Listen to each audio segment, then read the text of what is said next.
Hello everyone, my name is INJI and today I'm hanging out with Rob from Front Row Live.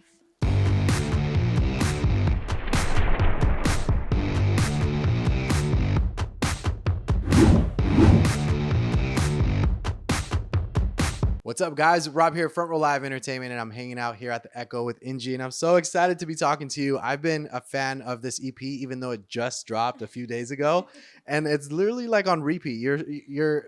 Your track listing is incredible. I feel like you did such a great job with this debut, and I can't believe it's a debut. It sounds like you've been doing this for years. So congratulations. Thank you very much. I'm so glad you're enjoying it. Yeah, no, I definitely am, and it's crazy to think that you weren't actively pursuing music. Basically, music discovered you and made you kind of do this whole 360 in your life. So what was that kind of like experience like for you, and what made you really be like, okay, I'm listening to these voices in my head that are telling me to do otherwise? You're right. It was definitely a very, very crazy story. I mean, I had been involved in music just in a very different capacity. I was a classical pianist. I did choirs and a cappella, but never wrote or like made music to be shared publicly. It was just a massive coincidence. I was messing around with some of my college friends. I put a song on TikTok and it really reacted. And I was like, okay, this is fun. Like, we got a little audience going. And then song after song, it would keep reacting. And we were like, okay, hold up. Something's happening. And honestly, I think it just became official because I just graduated college and I was like, okay, now, thank you. I'm a full-time musician now, I guess. And I think the moment I like chose, okay, this is real, this is happening, was last week was my first ever live show singing these songs. And the fact that like people I didn't know from a different continent came and screamed the lyrics back to me, I was like, holy... okay, we have to keep going. So yeah, that moment very recently happened. And it's so cool because it's not like you're here from LA, just, revolved around music and all of a sudden now you're finally doing music. It's like you're from a whole different country and you are being heard loud and clear here in the States. And that must feel amazing though, like knowing that like you changed up your life 360 and you're on the right track. I know, it's crazy. So I'm from Turkey, born and raised. I spent some years in the UK, where I lived like in a party area when I was like 16, and the like legal age is 18 there. So I spent time. That's where I like figured out EDM was the best thing ever. So I think that's where I like got into dance music. I never thought I'd make EDM. I was more into like classical and jazz. But it's honestly mad that I came to the US and like started, doing sessions with American artists, and then I don't know, the fact that it's so global right now is absolutely crazy. And very recently Turkey figured out that like I'm a singer and I'm Turkish, and they've kind of been like freaking out, saying like, what the heck, like this girl's from Turkey. But yeah, it's been mad, but I love that it's been so global in a sense, where like I know I have an audience in Japan, for example, randomly, and some in America and some in London. So it has been mad. Talk to me about that impact that Gaslight had. And it's amazing that you had that success on social media with the song, but at the same time I feel like I keep telling artists, it's like it's also scary, because if you're gonna release more music, it's kind of a fear of like maybe they only liked Gaslight, they don't like the actual sound that I'm working on or the new sound that I'm working on. So how did that really impact you with this EP that's out now? I think it was a blessing that when Gaslight had its moments, I wasn't expecting anyone to listen to my music. So we made Gaslight thinking, oh, this is an inside joke between the three of us. So we made it as out of pocket and weird as we wanted to, because no one was going to listen to it. We didn't have the pressure of anyone liking the song. And people liked that authenticity. So I was like, great, I'm going to continue making music like no one is going to listen to it. So I think if I had started with the pressure of like, okay, I really want an audience, like I want to be a big singer, what do I think people will react to these days, I don't think I would have been so real to what I wanted to say and like the kind of music I wanted to make, which is, I guess, funny in a way. So I'm really lucky that the music that wasn't meant to be heard was heard, so that the whole EP, I was like, okay, We're gonna say the most like out of pocket, tongue in cheek stuff that hasn't been talked about in music before, and see if people like it. And I think they do. So thank you for making me realize that that was a niche in music that was needed. It really is, because I feel like music, there's so many new artists every single day. The music industry, just like YouTube, just like TikTok, it's saturated, right? Like, so it's hard to kind of come up in this world and be like, hey, what's up? I'm a new singer songwriter. Like, you have to do something different that's really gonna change our mindset and really be like, whoa, that was cool. And that's really what you did with this debut EP, just because like everything from the sonics, from your voice, which is incredible, from your delivery and your cadences, like all of that stuff is like something that it made my brain be like, whoa, let's take that back. Let's listen to that again. Like that wasn't like a normal signature change or whatever. Like, so that was really cool. Like, what was that experience like? Like, how did you come up with these ideas when you were writing the music? I'm so glad you said that, because when we were writing, this was the sentence I kept coming back to. I said, I want the listener to stop and say, what the heck did she just say? Did she say what I think I said? Or like, did they just put that sound in? Yeah. So I wanted it to feel bizarre and interesting, or like new in a way. So I'm really glad you did your double take.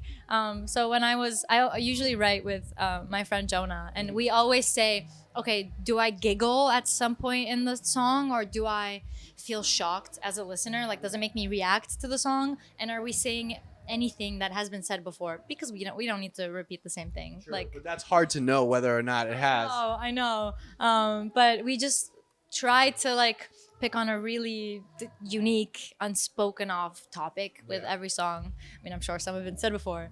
But yeah, I'm glad you reacted in that way. What was that writing process though? Like did these lyrics basically just flow out of you? Or is this something that, again, it was like a lot of research that you really had to do before you actually put the lyrics to paper? It honestly took us some time. A lot of the songs we wrote over weeks, I'd say, because I was so particular with getting the exact best lyrics in there. Some took us a very long time to write. I think how the process goes is we just play the beat a bunch of times, and we'd always come up with the hook first, which would lead us. So like, I had a little voice note saying Gaslight, Gatekeep, without a beat or anything. I was like, I want to make a song that says Gaslight, Gatekeep, and then we just ride around whatever the hook is. But yeah, it took some time. It just didn't seem like you were working. It felt like you were just having fun. You were just in the studio, just doing your thing. Like, that's the vibe that I kind of get when I listen to this. And even the collaboration that you have with Zuko, like, that also made me stop and be like, wait a minute, I thought she was Turkish. Like, I could have sworn she just spoke Spanish. So it was like, it's really cool. Like, you really made me think with this. Yeah, I'm so glad. Also, almost none of these songs were made in the studio. All in the bedroom? A lot of them were just bedroom, in my like bedroom mic, honestly, with the 3 college friends that we started making Gaslight with. And then I, of course, had some amazing collaborations that were like studio LA session, very formal. What about Drop Top and Zuko? So interestingly, that reggaeton rhythm in the song is massive in Turkey. It's maybe the only like rhythm they've been listening to for a while. Wow. So I was extremely accustomed to it. And then we were like, okay, because when I got the beat completed by my producer, his second verse was basically like a hip hop breakdown. I was like, I'm not gonna nail this part. I need a male, like, incredible rapper. And then I was put together with Eddie Zuko, who, Jesus, I love him. I love his verse so much. He absolutely like nailed it. I like remember listening to it for the first time and absolutely laughing my ass off, because he put me under the ground, like the way, because the song is very like flirty and funny, and he just comes for me in that verse. It was hilarious. So yeah, I loved putting in that conversation into the song. Yeah, like, I'm telling you, like, none of this felt like it was like it's professional, but it didn't feel like it was like business. Like, you are now a professional singer, you got to do this, right? Like, it was just like, go have fun in the playground. Like, that's what it was. That's exactly what it was. So with these songs, Zuko was obviously a great collaboration, and this is the only collaboration you have on this EP, but like with the other songs, like, how did you go about as far as kind of stepping out of your comfort zone at the same time and like trying something new within every song? Yeah, so the time I came out of my comfort zone the most were Bored and I Unsense. loved Bored. Thank you. I made them in sessions in LA. So when I first came, I was absolutely freaking out because the only time I've written or made songs were with my two best friends in a bedroom, like snacking, I'll come back to it tomorrow, blah, blah, blah, laughing our butts off. And now you're telling me, okay, you have 8 hours to make a song with people you just met today. And I was like, but these two rooms were so special. I was terrified going in, having a blast going out. We both made those songs in a day because the room like inspired me so immediately, and they were totally on that bedroom vibe too. But I was really out of my comfort zone writing with new people. But now it's thing that I love the most probably because every time I meet another collaborator, they have completely different set of ideas. So it's great to be out of your comfort zone sometimes, and I think that's what made the really different sound with like Bored is pretty alt pop, which I hadn't done before. But yeah. And something so simple, but it just made a huge impact where you like spelled it out, BOR. Like I was just like, that is so cool. Like it's just because of the way that you kind of pieced it all together. Did you try a lot of things before you got to what we listened to today, or was this literally like the first thing that you had in mind and that's what made it to the record? This one happened pretty seamlessly where we were listening to the beat and I just go, Bored. That was the first word we wrote, and we were like, okay, song about being bored. I don't want to make it about being bored because I'm not bored. The day before, someone I was working with said to me the sentence, "Oh, why are you bored? You're so young." So I like took that sentence and we made it into the song. A lot of the song came out on the booth, like the beginning part where I'm kind of talking, one take, first take. So also the same with Unts. They would just lock me in and be like, okay, just like bitch to the mic. And it usually ended up working out. But a lot I hope there's video of that. there is for some of them. But a lot of those lyrics came out in one. Because we were like, okay, what can you do to not get bored? Like call your mom, get in a fight. So that song was pretty seamless. What about vocally? Where do you feel like you got challenged in your vocals? Like which song challenged you the most with vocally? That's a good question. So before this EP and everything, I was a jazz singer, which was very different, which you don't really hear at all in this EP. Because like I rap a little, I sing not so much. Everything but. I did everything but jazz sing, which I get a little insecure about. I'm like, I'm like, hey guys, like I can also sing, like I promise. I don't only like talk into the mic. But what challenged me the most? Sometimes it was hard to get the rapping voice right because it matters a lot how your voice sounds when you're talking because it can make it very cringy or it can make it super cool. But I think that's where we took like the most takes of the rap because it didn't sound right. During this process, what did you learn about yourself that you didn't know about, knowing that you've been in the music industry or working with music for quite some time? Like, did you discover like something new, whether it was like a new vocal range, a new vocal tone, a new writing cadence? Like, good question. I did not know I could rap or would rap. It's honestly hilarious. My mom makes fun of me because I was like studying finance, was like very professional girl. And she's like, now you're a rapper. Good job. Now you are a rapper. I'm like, come on. I'm not really a rapper at all. But that was definitely one of them. I never thought that I'd be doing that ever professionally. I was really scared about dancing on stage because when you make dance music, I know you kind of have to bring that energy on stage. That was something I was very scared of. Turns out I'm an okay dancer. Those are some things I learned. Getting a little deeper, I think every time we sat down to write about something, we'd ask the question, how are you feeling like today? Like, what's going on? What do you want to write about?